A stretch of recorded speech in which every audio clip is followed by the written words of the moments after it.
Doris, Robert, thank you very much for having the courage to come into Psych Solutions. My name is Gregory Kettleman and I'll be your therapist. Please know that from now on, anything you two disclose to me will be in the strictest confidentiality. Rather than having an opinion, think of me as professional ears attached to the side of a brain that has been highly trained in rendering just the right prescription to give you a better life. Does that sound like a deal?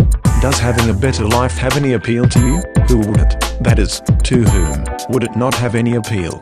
If you know what I mean. Okay then, for starters, Doris, would you do us a favor and tell Bob and me just exactly what you hope to work on in the forthcoming couples counseling sessions? Take as much time as you need. Neither Bob nor I will judge you on any of the comments that you may make. Right, Bob? Go. Well, that's not exactly how I expected this to begin. I mean, Bob and I agreed to attend these counseling sessions to try and arrive at a better life for us as a couple, so I'm a little taken aback by your question. But, oh well, you are the expert here, so I'd better participate in me. Hold on just a moment, Doris. I've got to take this call. It's really important. Bear with me just a moment. She what? No shit. But you figure she was actually serious? That's hilarious. I've gotta go. K bye. Come again?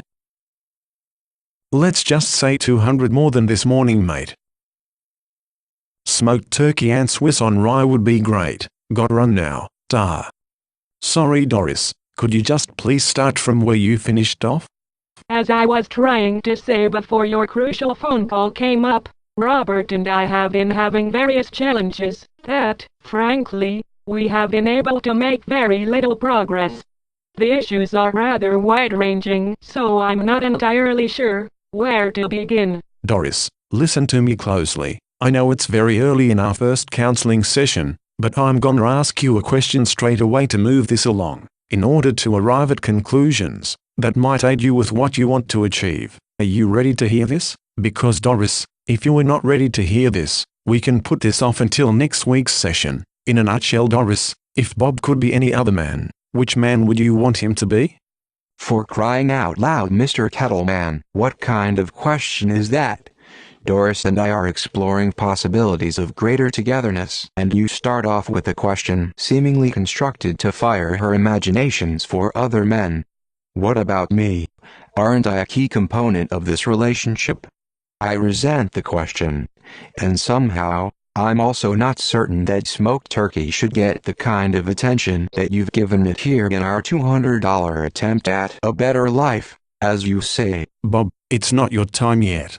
Call me Greg, and remember what we said about judging one another here? We weren't going to do that, if at all possible. And you're right about the smoked turkey. My co-worker happened to be standing in line at the deli, and in all honesty, it was an opportunity for a sandwich, that's all. Now it's Doris' turn to speak. Shall we do her the courtesy of listening, Bob? If I recall correctly, the question at hand was concerning who Doris would rather be with in a perfect world. Doris, if you'd please continue. Let's say Robert is out of the picture entirely. You can have any man that you want, Doris. Which one will it be? Please describe his desirable attributes. Just let Doris explore the range of possibilities that are other than you. You'll get your chance to do this exercise later.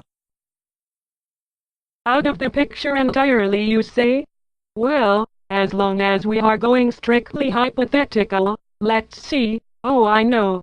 That Antonio Banderas seems like a nice man. I'd even say that he appears to be quite passionate in some of the movies I've seen him in.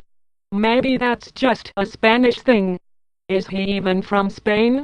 I don't even know. I can tell you one thing though. Bob is decidedly from Scranton, Pennsylvania. In his less than passionate moods, he more often resembles a chunk of anthracite coal than that hunk of Antonio Banderas. Gregory, I think I'm coming around to understanding the value of this little exercise. There is Antonio. And there is Bob. There is a certain reality that is presenting itself as I picture Antonio, say, maybe riding his mostly white horse. Maybe even he's going shirtless, 'cause it's so hot over there in Spain. But anyway, he's just riding around in a field, having picked some nice flowers or whatever, and he's just so, you know, Hot. Yes, Doris, that's right. He's on that horse and it's hot out. He's starting to sweat all over on that horse, isn't he, Doris? Yes. Now we're getting somewhere, Doris. Now go with me further, okay? You have some cool water in a nice tall glass, right? You're sure that Antonio wants that water? You know how he would drink that water, and likely pour the last third of it right on his head, don't you, Doris? Okay, so here's the thing I want you to visualize. Work with me on this. You walk straight up to Antonio, in a long flowing sundress, the kind they likely wear in Spain in those hot fields of wildflowers. Not a word need even be spoken between you. Antonio sees your water, and you, Doris, you see that he'd likely enjoy taking a big slug of the water that you know he wants. Doris, are you with me so far? And so right as you get almost to the hand off of the big tall glass, with its own condensation sweat, all the way up to the rim, what happens next, Doris? I know you can see this clearly. What happens, Doris? Tell us, tell Bob and me, exactly what transpires at this charged moment between two unlikely field hands, finding one another in this utterly complementary, unbearably hot situation. Doris, what happens, Doris? What happens? What happens is my goddamn cell phone rings. That's what happens. I got the ringer set to play one of the 50 ringtones that Bob bought me for my last birthday. In this awkward incident in the field, for some reason it is set to play the rattlesnake ringtone, which naturally freaks out both Antonio and his white horse. They both let out this sort of queerly harmonized guttural shriek of horror. Tony's horse rears up on its hind legs. I jump back on impulse. Tony and the horse dash away through the field, hell-bent for leather in their repulsion by my ringtone. In my desperation, I summon all of my courage to propel myself in vain towards their wake of dust. The only thing I can think to call out is, Antonio! Antonio, don't you want your water? It's real cold.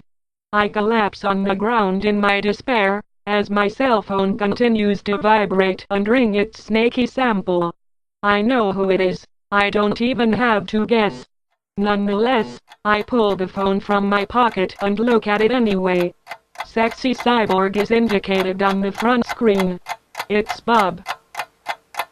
Well, gang, I can see by the clock on the wall that we're just about finished for today's session. It feels to me that we've made some progress today. Doesn't it feel like we've begun our work to evolve as a couple? To uncover some of the bugaboos that live in the dark corners of our relationships? I think so. I want to sincerely thank the two of you for having the commitment and resolve to explore what is right for each of you. These things don't necessarily correct quickly. It takes time. It's gonna take plenty of time, as the song says, to do it right, mate.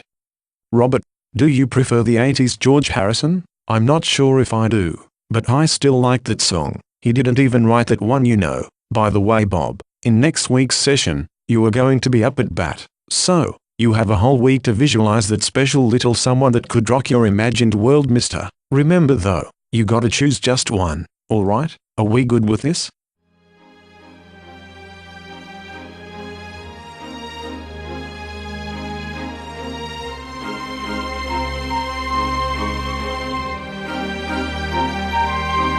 Antonio! Antonio, don't you want your water? It's real cold. Antonio! Antonio, don't you want your water? It's real cold. Antonio!